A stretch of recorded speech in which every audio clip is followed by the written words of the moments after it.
uma vez reunidos assim, na presença do Senhor, ouvindo esses testemunhos, dando esses testemunhos também, e nós estamos firmados nesse propósito de edificar o reino de Deus. Amém? E eu quero trazer uma palavra para o teu coração, uma palavra breve, tá? E o tema da mensagem é bênção para todos. Você pode repetir comigo? Diga bênção, para todos. Amém? Amém? Glórias a Deus. Eu quero com essa palavra, na verdade, contradizer uma filosofia popular evangélica, né? Porque pensa que no Brasil se criou tanta filosofia, tantas ideias, e algumas delas inclusive antibíblica, tá? E eu quero hoje confrontar um pouco essa nossa filosofia sobre o aspecto da questão da bênção. Nós vemos uma ideia de igreja aqui no Brasil, tá? Fundamentada na meritocracia, ou seja, a pessoa ela se torna merecedora ou não da bênção. E na verdade isso é antibíblico, porque a graça de Deus ela é sem merecimento. Nós fomos fundamentados numa ideia religiosa de que Deus só vai se manifestar a mim e me ajudar se eu estiver nos montes de madrugada orando, jejuando e essas coisas todas. Tudo isso é muito bom, não estou dizendo que isso é ruim não. Isso tudo nos edifica espiritualmente. Mas a bênção de Deus, a maior bênção de Deus é a graça. Porque nós estamos saindo do âmbito material, nós estamos falando de uma bênção espiritual para nossas vidas. A graça de Deus é uma bênção espiritual para nossas vidas. Graça é favor que não merecemos, favor imerecido. Eu não mereço, você não merece, nós nunca mereceremos. Mas por que a gente recebe? Por causa da misericórdia. Deus, Ele é misericordioso. E sabe o que é misericórdia? Misericórdia é a gente estar todo errado, dobrarmos os nossos joelhos e falar: Pai, me perdoa. E Ele abriu um sorriso, igual o Márcio abriu agora, e dizer assim: eu te perdoo, meu filho. Amém. Entende o que é misericórdia? Misericórdia, na verdade, o ser humano nunca vai entender o que é, porque pensa que tudo que nós não somos é misericordioso. A primeira coisa que nós fazemos ao nos depararmos com a falha de alguém é apontar o dedo. É assim, não é? É jogar uma pedra, é colocar o pé no caminho da pessoa para a pessoa cair. É a pessoa já estar tão debilitada na porta da igreja e a gente dá o golpe de misericórdia para que saia logo. Nós temos sido edificados numa cultura religiosa a partir de uma ideia, queridos, da meritocracia. E o que é a meritocracia? É achar que as bênçãos de Deus vêm por meio de méritos humanos. Ora, a Bíblia nos leva a um entendimento para longe disso, completamente. Jesus Cristo, o tempo todo, mostrou a direção do Pai a partir da misericórdia. A partir da misericórdia. Nós criamos tanta ideia que hoje está tão difícil entrar nos céus. Tem igrejas hoje que selecionam quem vai para os céus. Daqui desse lado se seleciona 1, 2, 3, dali seleciona 3, 4, 5.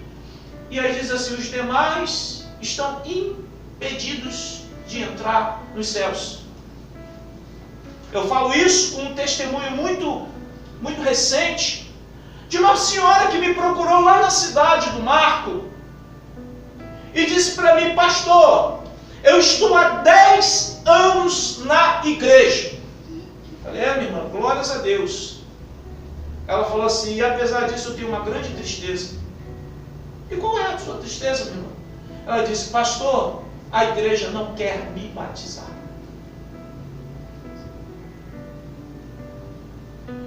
Me deparei com essa situação há um mês, um pouco menos de um mês, lá na cidade do Marco. Essa senhora está há 10 anos na igreja e a igreja não a quer batizar porque o marido dela que mora com ela, que vive com ela há mais de 10 anos, não quer se casar com ela. E a igreja tomou a seguinte postura: nós não vamos batizar porque ela não é casada. Ora, queridos, diante da direção que o Senhor tem me dado, pela interpretação da palavra do Senhor, eu tenho visto que Jesus Cristo o tempo todo está querendo demonstrar uma atitude de misericórdia com as pessoas. O tempo todo. O apóstolo Paulo foi levantado por Jesus para escrever a doutrina da igreja. Ele é o maior escritor da doutrina da igreja. Ele é o legislador da igreja. Tá certo? Legislador. O legislador do Velho Testamento foi Moisés. E o legislador do Novo Testamento, o apóstolo Paulo. E na epístola do apóstolo Paulo, ele é muito claro quando ele diz: vós, maridos, que tem mulher descrente. Quando ele diz mulher descrente, está dizendo: se a sua mulher, homem, servir outros deuses, se ela resolver outras práticas religiosas, se essa mulher, homem, que você tem, não serve ao teu Deus, mas ela consente em habitar contigo, viver contigo, ter uma história contigo, o apóstolo Paulo diz a esse homem: não a deixe.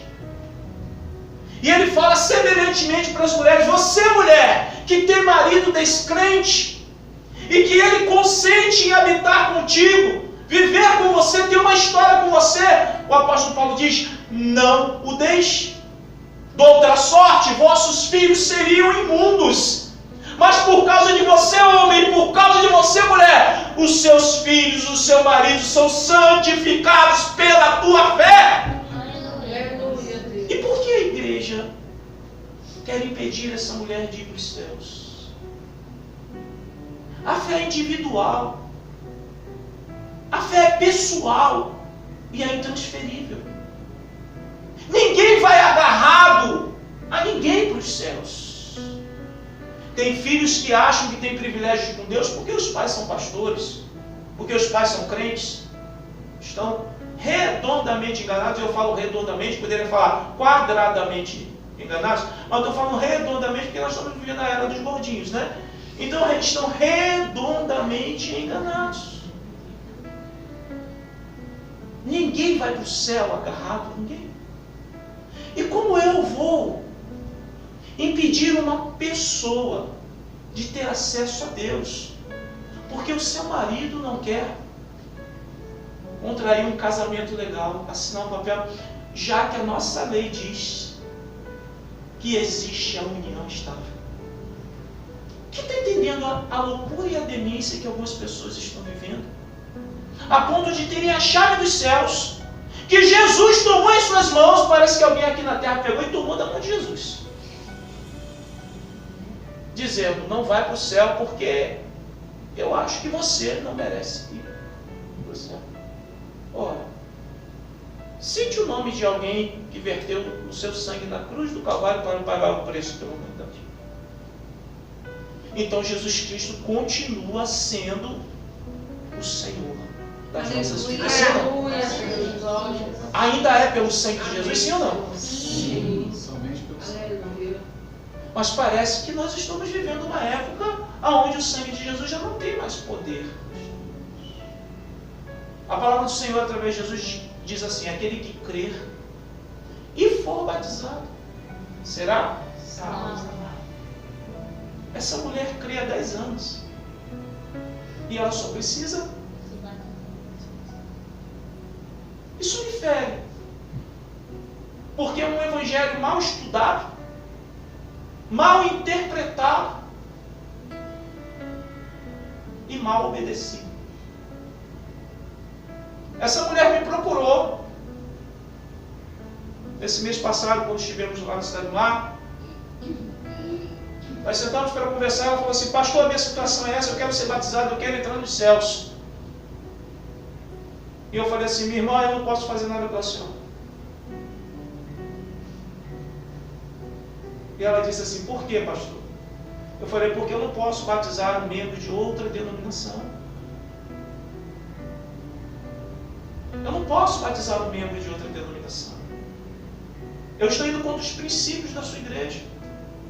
Eu não estou aqui para entrar em conflito contra os princípios da sua igreja. A filosofia do Projeto Semear é essa, baseada na passagem assim. Abrimos a Bíblia, mostrei na prática para ela. Nós, baseando-se nessa estrutura aqui, nós temos a filosofia assim. Mas eu não posso batizar a senhora que é membro de outra igreja. Ela falou assim para mim: pois pastor, se o senhor me batizar, eu serei membro do Projeto Semear aqui. E eu vou ajudar o Projeto Semear aqui na cidade do Mar. Eu olhei para os olhos daquela senhora, desejosa de se batizar, queridos. Ela não está querendo um cargo na igreja. Ela não está pedindo uma cesta básica. Não sei se vocês estão entendendo a dimensão do negócio. Ela está pedindo para entrar nos céus. Aleluia.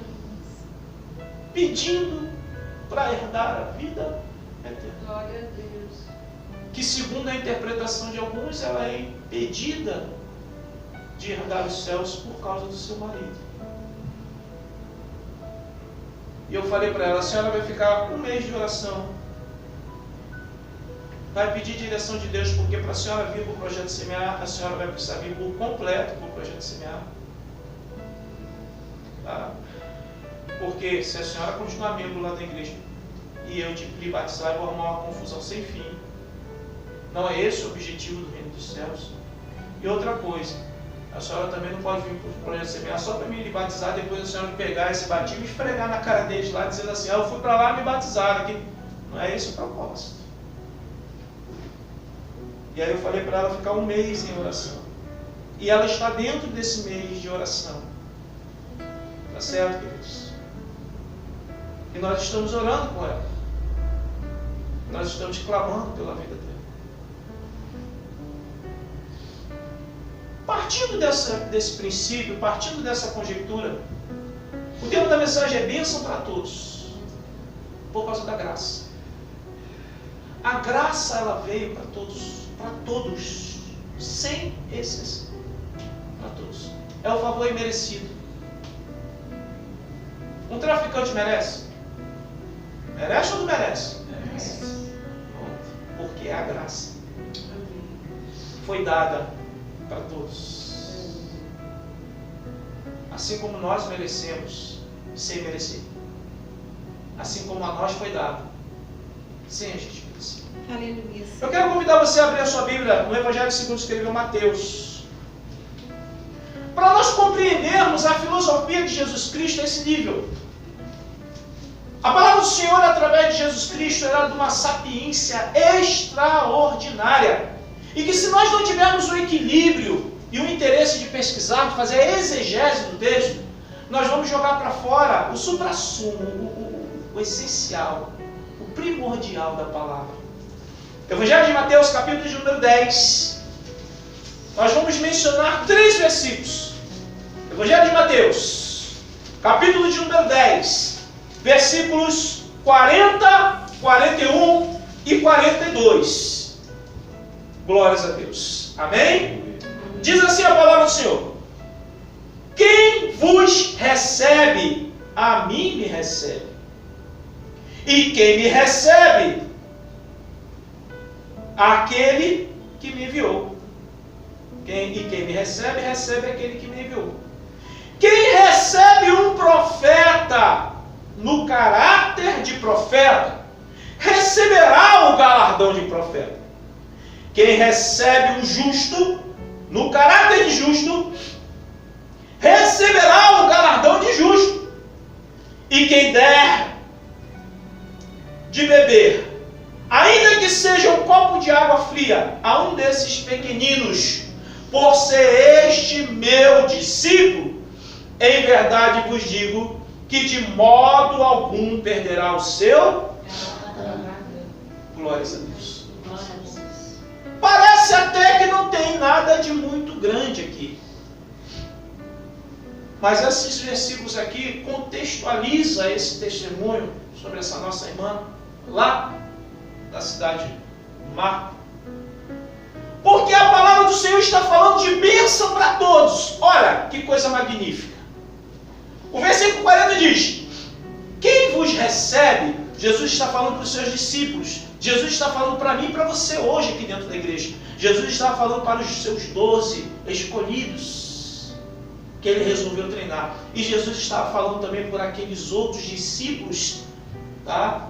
Desconhecidos, mas que estavam agregados, porque estavam aprendendo com Jesus. Jesus, ele diz assim: quem vos recebe, a mim, a você. Quem vos recebe, a mim me recebe. Opa! Nós nos tornamos representantes de quem? De Jesus. Representantes de Jesus. Não é representante de uma empresa, tá? De consórcio. Não é representante de um plano de saúde. Entende que Jesus está dizendo que agora nós nos tornamos representantes dele? Quem é Jesus? Maravilhoso. Aleluia. Cita um outro homem maravilhoso. Diga assim, maravilhoso. Maravilhoso. Só Jesus. Só Jesus. Por isso que ele é maravilhoso. Maravilhoso, Senhor Deus. Ele é conselheiro. Amém. Na hora que eu estou chorando, precisando do socorro, ele me consola. Verdade. Ele me aconselha. Ele me Aleluia, orienta. Senhor. Glórias Ele a me ti, diz o ó caminho Deus. que eu tenho que seguir. Glórias a ti. Conselheiro! Aleluia. Ele é Deus forte. Amém, Senhor. Porque pensa no nome poderoso. Amém. Deus é poderoso. Mediante esse nome todos os Aleluia. joelhos dobrarão. E todas as línguas confessarão que Ele é o Senhor. Tudo Aleluia. se rende diante desse Deus maravilhoso. Glórias a ti. Quem é Jesus? Ai, Senhor. Príncipe. Da paz. E como os judeus ortodoxos estão esperando o príncipe da paz terrena, ele é um príncipe da paz interior. Aleluia. Que Glória está a tudo em Deus. conflito ao nosso redor, mas dentro de nós confiantes. Aleluia. Que está tudo bagunçado. Oh, aleluia. E nós estamos ali esperançosos, que estão todos em guerra, mas nós estamos no nosso íntimo Amém, Senhor. em paz. Quem é Jesus? Aquele que cura, Todo-Poderoso. liberta, restaura, renova, ressuscita, perdoa, Aleluia. envia o Espírito Santo para batizar com fogo, Aleluia, Deus. Glória. ainda leva para o céu. Glória a Deus. Amém, Senhor. Jesus Cristo, diga Jesus Cristo. Jesus Cristo. Ah, como esse nome é forte. Amém, Senhor. Muito. Jesus Cristo. Como esse nome é forte. Aleluia. Glória a Deus. Jesus diz: quem vos recebe, recebe a mim. Olha a responsabilidade que está sobre os nossos ombros. Representar isso tudo é algo muito grande. E olha o que Jesus continua dizendo: quem vos recebe, a mim me recebe. E quem me recebe, recebe aquele que me enviou. Aleluia, Pai. Agora o 41 é coisa sobrenatural. Ele diz assim, ó: quem recebe um profeta, no caráter de profeta, receberá o quê? Oh, glória. Quem recebe um justo no caráter de justo, receberá o galardão de justo. E quem der a beber, ainda que seja um copo de água fria, a um destes pequeninos, por ser este meu discípulo, verdadeiramente vos digo que de modo algum perderá o seu galardão. Aleluia, Deus. Glória. Poxa, tem que parar com você para meditar um negócio desse. O que Jesus está dizendo, eu vou falar em linguagem popular, vou falar o brasileiro, bem claro, é que se eu vivo uma vida de consagração Para me tornar profeta, eu preciso ter uma vida de consagração, de oração, de meditação da palavra, de intimidade com Deus. Pensa que isso não se adquire da noite para o dia? Isso é uma convivência diária com o Espírito Santo, sim ou não?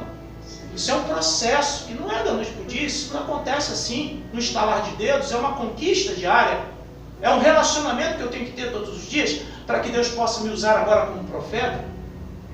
A questão toda é que se eu chego na casa de uma mulher espírita, que adora a Cabocla Jupira, que adora o Zé Pilintra, quem está entendendo o que eu estou querendo dizer? O que Jesus está dizendo é que quem recebe o profeta na qualidade de profeta, essa mulher é adoradora de Satanás, mas eu chego dizendo assim: por favor, senhora, eu quero dar uma palavrinha para a senhora. Ela pergunta: quem você é? Eu sou profeta do Deus Altíssimo. Entre. Jesus está dizendo que quem recebe um profeta na qualidade de profeta, essa mulher adoradora de Satanás, ela diz: entre, que eu quero ouvir o que você tem a dizer. E ela entende a palavra pregada. E eu pergunto: a senhora crê? E ela diz: eu creio. A palavra do Senhor está dizendo que ela receberá o mesmo galardão que eu receberei. Aleluia. Ora, parece uma coisa muito incoerente, injusta. Na época da meritocracia, o nosso conceito é de injustiça. Eu mereço muito, ela não merece nada. A palavra do Senhor está dizendo que ele acaba de igualar. Por ela ter recebido o profeta de Deus no nome de Jesus e ter o aceito no nome de Jesus, ela recebe um galardão. Isso é muito grande. Isso é tão grande que nós, na conjectura atual, não conseguimos conceber isso com inteligência. O texto se desenrola e diz assim: quem recebe um justo, no caráter de justo, receberá o galardão de justo. Eu procuro viver uma vida de justiça. Eu entro na casa, eu bato na porta da casa de alguém. Me vem um senhor que escraviza seus filhos, que escraviza sua mulher, que não paga suas contas, que não é um cidadão honrado, logo ele é injusto. Mas eu bato na porta dele e ele pergunta: quem é você? E eu digo: eu sou o profeta do Senhor, para falar da justiça de Deus. E ele diz: entre. E eu falo da justiça de Deus para ele, pergunto: o senhor crê? E ele diz: eu creio. Ele receberá o mesmo galardão que eu receberei. Ora, não dá para conceber isso com a nossa mentalidade dentro da meritocracia. Porque eu com mérito sou justo, recebo o galardão. E esse homem que Jesus está oferecendo o galardão para ele, se ele tão somente me receber? Porque sou representante dele. Como se não bastasse isso, o versículo 42 diz: e quem der a beber, ainda que seja um copo de água fria, a um desses pequeninos, por ser este meu discípulo, em verdade vos digo. Quando ele diz em verdade, está dizendo assim: de modo nenhum será diferente. Ele está dizendo: em verdade vos digo, que de modo algum perderá o seu. Se nós sairmos por essas ruas falando do amor de Cristo, entregando uma literatura, o sol assolar a nossa muleira, a nossa pressão se desregular, e nós precisarmos de um copo de água, e nós batermos numa porta, ora, ali um local de manifestação do demônio, porque o povo é satanista. Mas se eu bato nessa porta e vem algum satanista e pergunto o que eu desejo, e se eu digo um copo com água, e essa pessoa for dentro de casa, não pegar água da torneira quente, mas abrir a sua geladeira, pegar uma garrafa com uma água bem fresquinha, colocar no copo e me oferecer, Jesus está dizendo que essa pessoa nunca perderá o seu galardão. Isso me intriga. Isso me intriga. Porque Jesus aqui não está classificando pessoas. Jesus está analisando o comportamento. Nós temos um evangelho no Brasil de exclusivismo. Exclusivismo. As nossas ideias moldadas nas ideias de outros, a ponto de nós acharmos que somos a última bolacha do pacote. Como Jesus oferece galardão de profeta a alguém que não é profeta? Como Jesus oferece, queridos, galardão de justo para alguém que provavelmente não é justo só porque recebeu a pessoa? Como Jesus oferece galardão a alguém que simplesmente deu um copo de água fria para um dos seus discípulos que estão pregando o evangelho? Sabe o que Jesus está me ensinando e quer nos ensinar? Que Deus conhece mais o coração do homem do que o próprio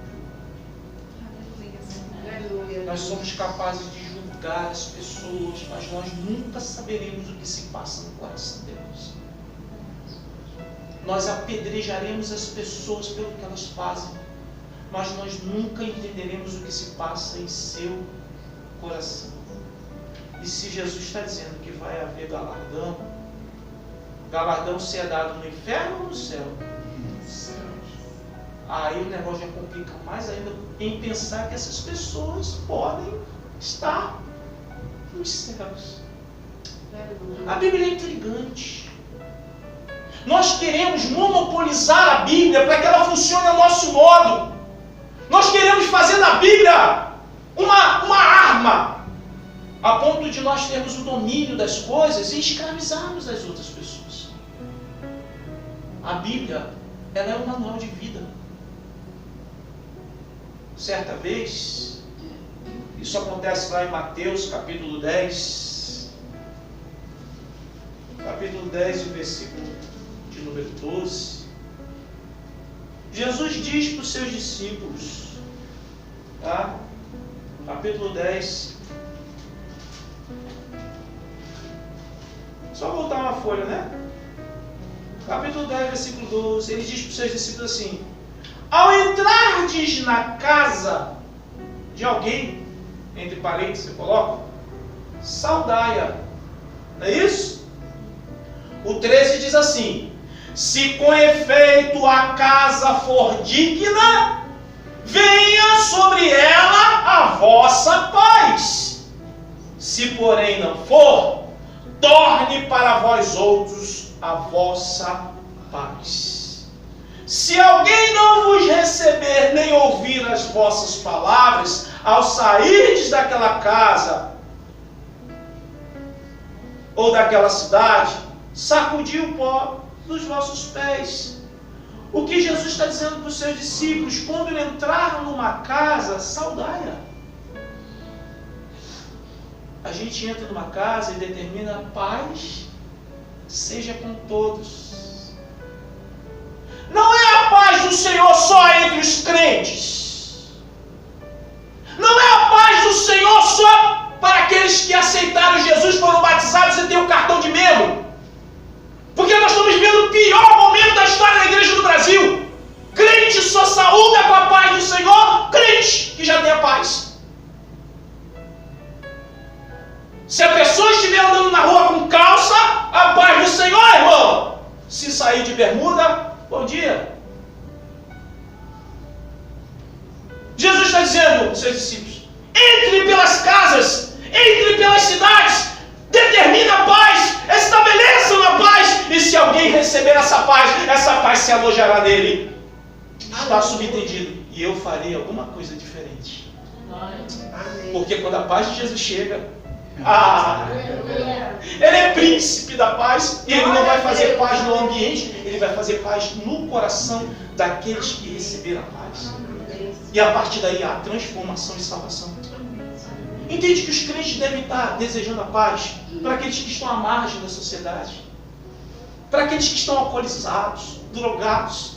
Entende que nós temos que sair daqui, passar pela rua, e alguém que estiver drogado, você levanta a mão e diga: receba a paz de Cristo sobre a tua vida. E se essa pessoa receber, vai começar a haver transformação. Entende o que está acontecendo com o Evangelho? O povo está retendo a paz de salvação de Cristo para si, entre os crentes.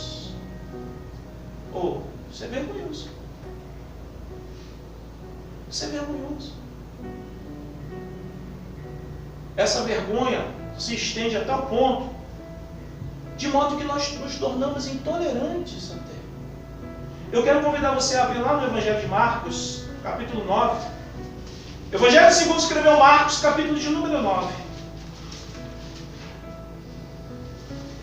Evangelho segundo Marcos, capítulo de número 9, versículos 38 em diante. Evangelho segundo Marcos, capítulo 9, a partir do versículo 38. Jesus ensina a tolerância. Olha o termo da mensagem. Tolerância.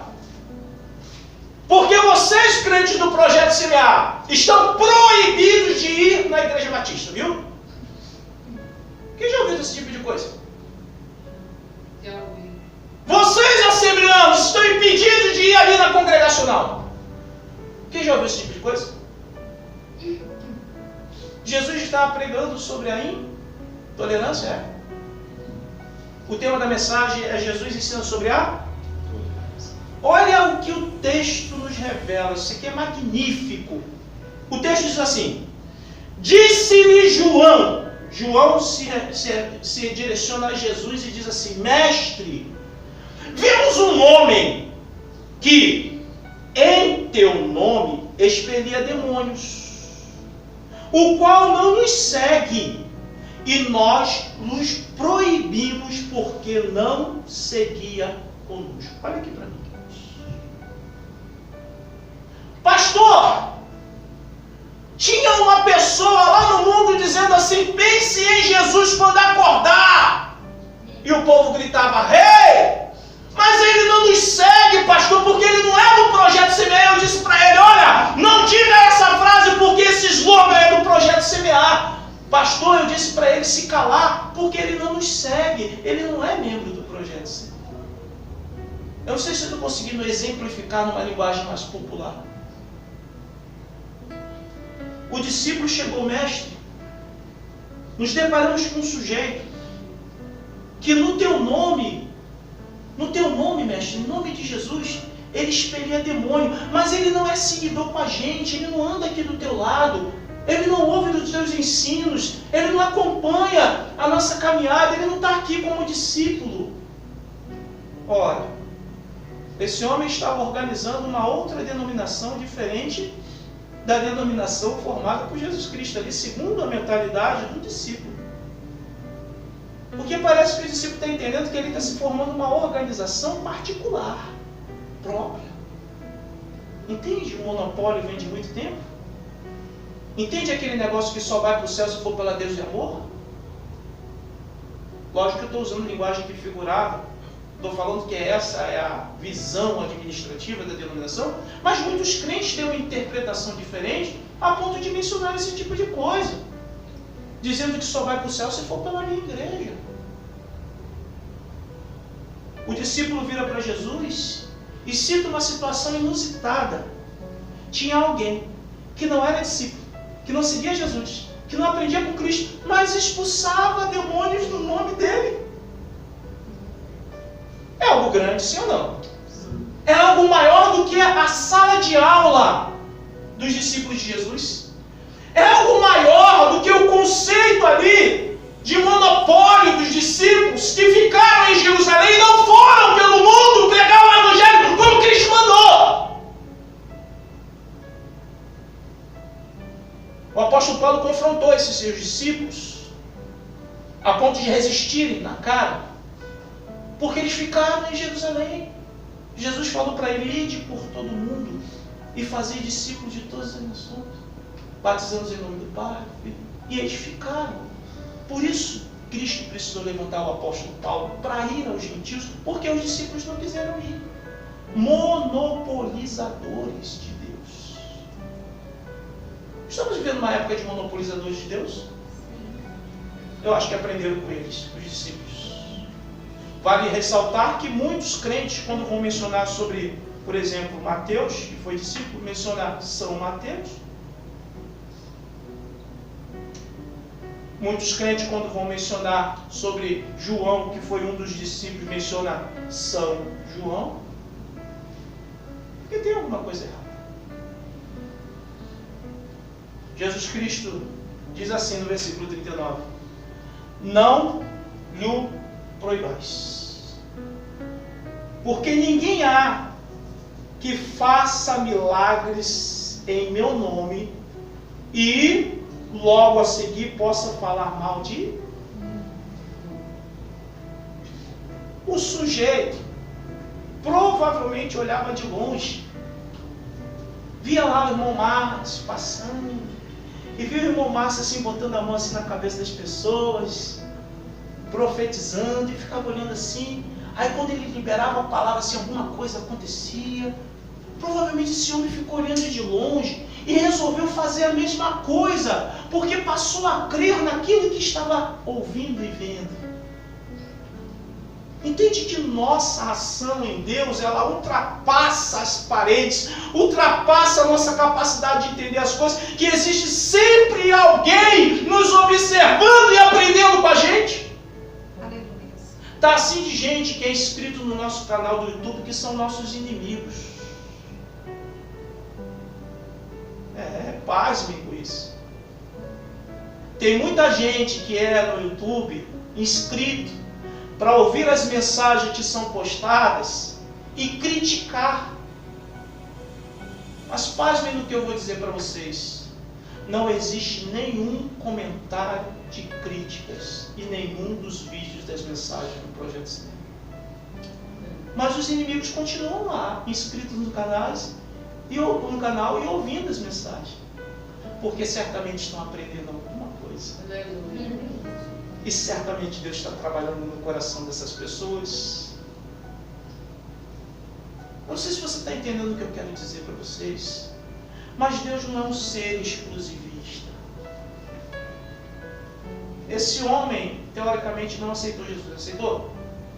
Quem aceitou Jesus foi o discípulo, que ele chamou: vem, segue-me, vou te fazer pescador de homens. Eles aceitaram Jesus.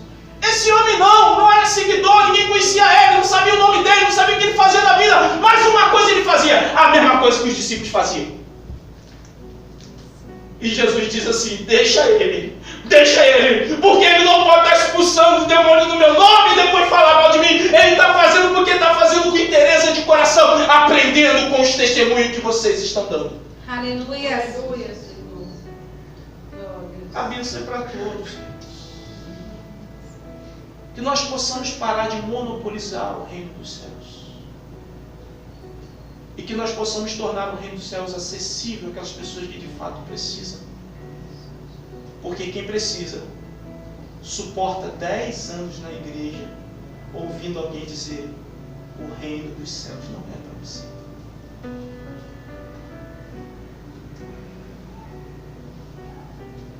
A bênção é para todos. A pergunta é: quem está disposto de repartir a bênção que Deus tem dado para você e você repartir com alguém?